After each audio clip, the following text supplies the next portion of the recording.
Welcome back to Alberta Primetime and tonight's Vocal Point now. The real estate market in our province is changing. What's it worth to you now? And Alberta Venture Magazine's annual Top 100 Companies. Can the new list help your investment decisions? We'll ask our Monday Money panel. Jane Alm is an investment advisor with Angus Watt Advisory and National Bank Financial. Fabrice Taylor is a chartered financial analyst and columnist for the Globe and Mail. Shafiq Harani is director and senior executive financial advisor at Investors Group Calgary. Good evening, everybody. Good evening. Hi. Well, it is Alberta Ventures' list of our heaviest hitters. Suncor is Alberta's most powerful company with annual revenue of more than $34 billion, a 34% increase over last year. Suncor's assets, $70 billion, and there are the other top 10. Jane, there are 100 Alberta powerhouses on the annual list. Is it useful? Well, I think those are companies that we're all familiar with. Anybody living in Alberta has heard of most of those companies. Oil and gas companies, TransCanada Pipe, Enbridge, Canadian Western Bank. And on down the list, drillers, uniform suppliers. Exactly. So I don't think that there's anything there that if you're from Alberta that you haven't thought of. Fabrice, you know, you're a layman investor, maybe you have a small chunk of change you want to throw into the market. Do you look at this list and say, well, these are successful companies? Is this a starting point to maybe do a little more investigating? Everyone loves a list, right? Yeah. Especially if they're on it. And then if they're on it, they want to know why I'm not higher. And if they're not on it, why am I not on it? And lists are also kind of the lazy man's way of doing things. I bet you if you looked at that list, though, as an investor, you'd find that the companies near the top have not done that well, and some near the bottom have actually done better. I know Suncor has not been a particularly good performer, and it's at the top of the list, so I wouldn't rely on it too much. Okay. Shafiq, what's your take on this year's Alberta Venture Top 100? You know, the list is very skewed. Again, like Fabrice was saying, it's good to have a list, but the list is very skewed towards oil and gas companies. And a lot of the list is based on larger conglomerate companies like Imperial Oil, for example. They're not size. Yeah, and they're not just an Alberta-based company. I mean, they have infrastructure all across the world. The reason they get classified as a Alberta-based company is they move their head office here because Alberta has one of the lowest corporate tax infrastructures, and that's the real appeal. And to answer your second question, Jennifer, about investing in some of these companies, they are, but they differ all across the board in terms of market cap, revenue. So it's not just about investing in a good company, it's about investing in a good investment, and they're two different things. Okay. Jane, we always hear government in particular, leaders talking about the need to diversify. When you look at this list, it's completely tilted towards oil and gas. Does that matter? Well, a lot of the companies in Alberta that are diversified out of oil and gas are privately held, so they won't be on that list necessarily. Right. And the other side of it is we need to diversify, yes, but we don't want to diversify for the sake of diversifying. There has to be a demand for whatever product is being produced. In this province, there's a lot of demand for things related to oil and gas, whether it's servicing, uniforms, anything like that. So you still have to provide what there is demand for. Fabrice, whatever we're buying, if it's you know, an oil and gas company, if it's stock in something else, the companies are in our RSPs as well. They're trading on really shaky markets right now. We've got the European debt crisis, no solution in sight there. More shakiness from the States. President Obama's solution today, the Buffett rule, he's calling it, close the tax loopholes for the wealthy, cut spending. Republicans hate it. How is it affecting the markets right now? Well, there is a solution in Europe. It's called default, and it looks like it's inevitable at this point because the Greeks, they don't seem to want to do it. They don't seem to want to implement these austerity programs. And it looks like they're basically saying, look, we go bankrupt. We don't have the willpower to do it. Let's just leave the Eurozone and revalue our currency. We'll go back to the drachma, and we'll have a 50 cent or 50% drachma, and we'll make money on our exchange rate. So what will that do to us here? Well, I think the investors and policymakers have pretty much factored that in by now. At this point, it looks almost inevitable. They're just buying time so that they can conduct an orderly recapitalization of the European banks, because they own a lot of this Greek debt, which is going to be written off and defaulted on. So they want to make sure that the banking system is safe. Right. And then all they're doing is buying time now, in my opinion. I don't think you're going to see the Greeks suddenly start working harder. And so we don't need to worry too much about a giant lurch on the markets. Well, I think you when the do default because there's always the room for shock. I mean, the markets are, there's a lot of people in the stock market. Some are optimists, some are not. So what you see at the end of the day is a number that reflects a consensus view, but there is no real consensus. And one day the herd moves one way, and the next day it moves the other way. You really can't predict. As for Obama, I mean, he's just doing what's right. Bush gave all his rich buddies a tax break, and he's just saying, you've got to pay your fair share. And it's called the Buffett rule because Warren Buffett wrote an op-ed piece in the New York Times, and he pointed out that he paid the lowest tax rate in his office. He paid $17 million in taxes last year. But what did he make? Exactly. As a percentage of his income, it was the lowest, and less than his secretary, I think. So there's something wrong with that. Shafiq, what are you telling your investors? We hear these headlines, we see them week by week by week. It's a very scary time, particularly if you're close to needing to draw on your RSPs.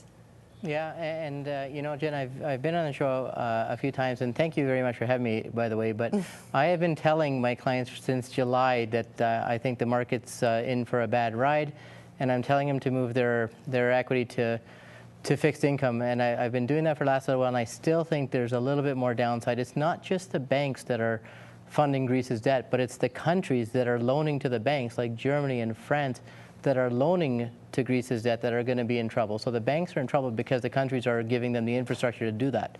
So that over-leveraging has to be devalued, and whether Greece goes bankruptcy is not an option, but whether they default, that is likely. So I still think there's a little bit more downturn in the market for at least the next 3 months. Well, there is actually, we're close to technically having the numbers to be in a recession, a contraction. Jane, it's looking likely, isn't it? I mean, we're so optimistic here in Alberta. Oh, times are good, things are booming, but we also have to realize that we're not an island. So things that are happening around the world will affect us. They will have an impact on demand for our resources, but they will also have an impact on the psyche on the rest of the world. So we have to bear that in mind. And the recession, is it almost a sure thing, or is it still, are we wait and see? A technical recession, one could argue that in some places in the States, they've probably felt like they have never come out of recession. So when you get to statistical recession, does it feel any worse than it did 2 weeks ago or a month ago? What's the difference between growing at 0.01% or contracting by the same amount for 2 quarters, which would technically be, I think, a recession? Right. There's no difference, really. It just, one is technically an R Slightly. word. Yeah. If I could just add, any different. if I could add one really quick thing, I think the main difference isn't in the technical definition of recession, which is 2 quarters of negative GDP.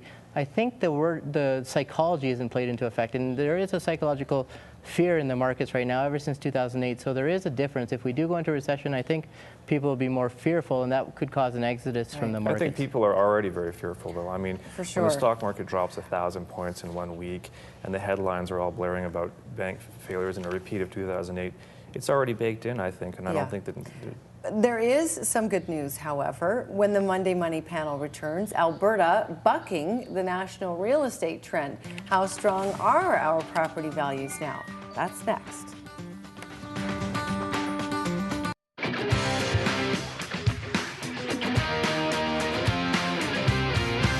Welcome back to Alberta Primetime and the Monday Money Panel. The Conference Board of Canada reports 11 of Canada's 27 metropolitan areas have negative housing starts, 6 more than in July. But Alberta is going the other way with positive short and long-term numbers in home building. Jane, how solid is the uptick here? Because we've seen some back and forth over the last year or two. Well, we've got some solid numbers coming in. A lot of that is, as we've said, the oil and gas sector is growing, so that brings people in. People need places to live, so that's going to give you some support. If you ended up in a real bad place where oil fell dramatically again, then those numbers come back down.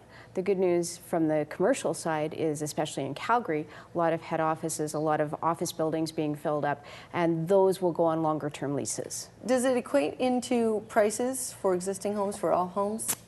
It would depend on what area of the city I would think you lived in, what city you lived in, so I wouldn't think it would be across the board, everybody the same by any stretch. Okay, so far Calgary leading the way, Edmonton pretty healthy, and from there out. Shafiq, Aecon, a major developer and infrastructure construction company, is making headlines because it is creating a Western Canadian office in Calgary. The inference of why they would set up shop seems pretty clear. a great market. And this is very exciting news. It's not just a great market, but for Aecon, it's a win-win too, because again, if they can save even 4 to 5% on their revenue, and just in terms of their tax bill, it makes sense to make the move. So like a lot of Alberta-based companies, they've done the math, they're coming to Calgary, they're coming to Alberta, and they're going to build a very good presence here, and that will help with the housing starts. Just secondly, the housing starts themselves, they are down from last year, even though there is a raise against the revision.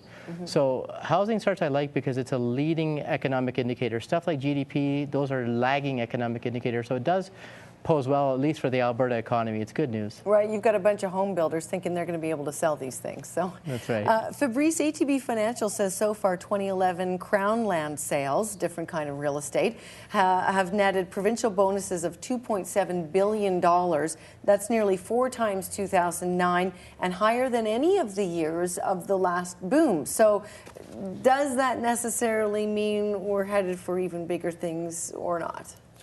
It probably does, in the sense that when you get a lease, you have a certain amount of time generally to put it to use. You have to start spending money and developing and exploring it. Right. And there's a time limit on that. So the companies that acquire these things, they have to be committed to plowing even more money after they've acquired the leases into developing this land. Even if commodity prices dip a bit? They can walk away, but then they lose the lease. So once you've committed a certain amount of money, you're more likely than not to commit even more to find out what's there. Right. That's a good sign. It's a bit of a safety net because oil prices are looking a little shaky right now in Alberta. Our market is trapped.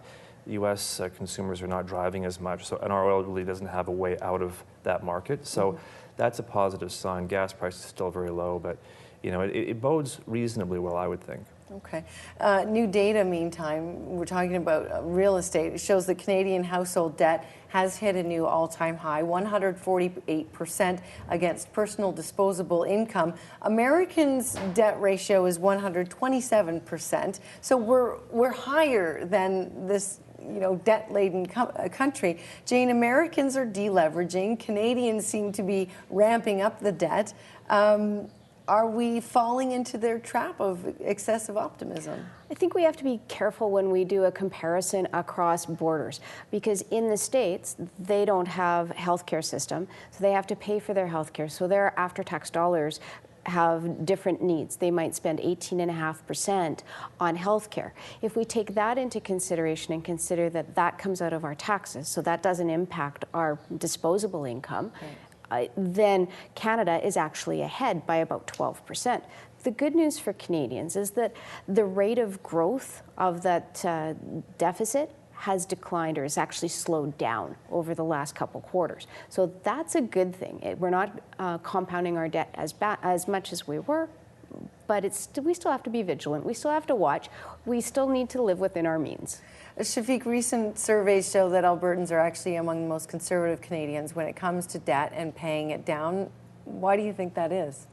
I think the nature of Albertans is we go through a little bit more of a roller coaster ride than the Canadians due to our affinity with oil and gas prices. So I think if oil goes up and gas goes up, our houses go up, our investments go up, and if oil goes down, our houses go down and our net worths go down. So I think by nature we tend to be a little bit more conservative in terms of our debt equity ratio ourselves. And Fabrice, a great time to take on debt. I mean, interest rates aren't going anywhere. Yeah, it's funny how debt is kind of a dirty word because of what happened in the crisis, but is it irrational to borrow when it's so cheap to borrow? I don't think it necessarily is. I mean, in good times, debt is a good thing, and you don't go broke with debt. You go broke when you can't pay it back. Right. So if interest rates are low and your job is steady, it's not a bad idea to borrow money as long as you're prudent about it. But of course, inevitably, when interest rates go up or things get worse, that's when the trouble happens.